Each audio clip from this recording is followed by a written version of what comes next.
that's a very interesting angle, because from the board perspective, we often see, or the senior leadership perspective, we see two streams here. So the first one is that the board or the senior leadership, they have access to the industry discussion. So that means perhaps the CEO, himself or herself, he or she is one of the founding members of the respective industry associations on AI, or they are part of the AI working group. It can also happen on the board level as well. Then my question would be, it's good for the companies to demonstrate that they're doing something actively out there in the industry. Then how does that translate into practice?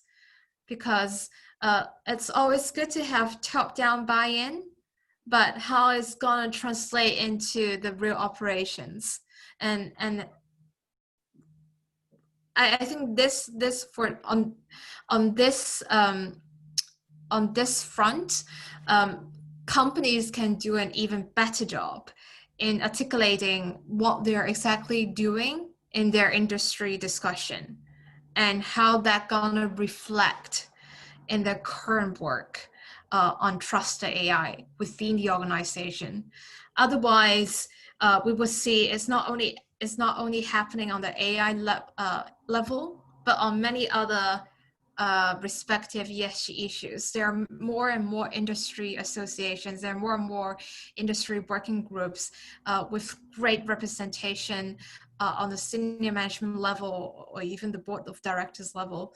Then what would be the outcome? What would be the expected deliverable from that association? And what would really be the shaping points from the discussion, and how that gonna affect the company? So that's really something that we're looking for, something even more concrete, more about thinking from the outcomes-based approach. This is really some of the deliverables that they can articulate, perhaps not in a few months' time, maybe next year or in the near future, but this is some like core evidence that we would look for. And about your points, whether the board or any directors, they have the engineering background, whether they have math background, and actually we think that it can help. Because when ultimately speaking, it has to be the data scientists who build the model, and plus there should be a set of risk management framework. But if the data scientist himself or themselves can already understand the implication, then it actually makes things much easier.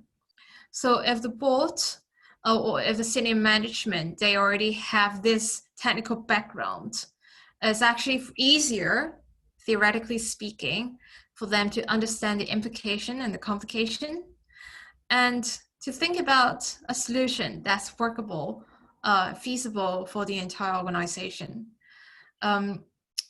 Otherwise, senior management, they might have different backgrounds. Some of them, they may not have any knowledge or expertise about AI. It's also about how you can, how the tech, the core tech people, the core tech team, the data scientists, whether they can explain it within their organization to the internal team, to the management, to outline the issues here in a non-technical manner.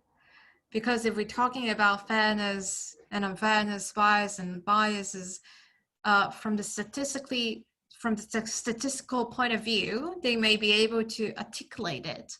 But whether that can be translated into something that the general public can also understand, or people without the technical background can understand, that's another story. They may be able to do it, they may not. But if the senior management or if some of the board directors already have that background, it's actually easier in terms of communication and dialogue. I don't know if that makes sense to you. Yeah, absolutely, absolutely. And I think that story of bringing people from different disciplines into the conversation is important, right? So having Yes. people from that background that are able to translate the conversation is important. Yes, definitely.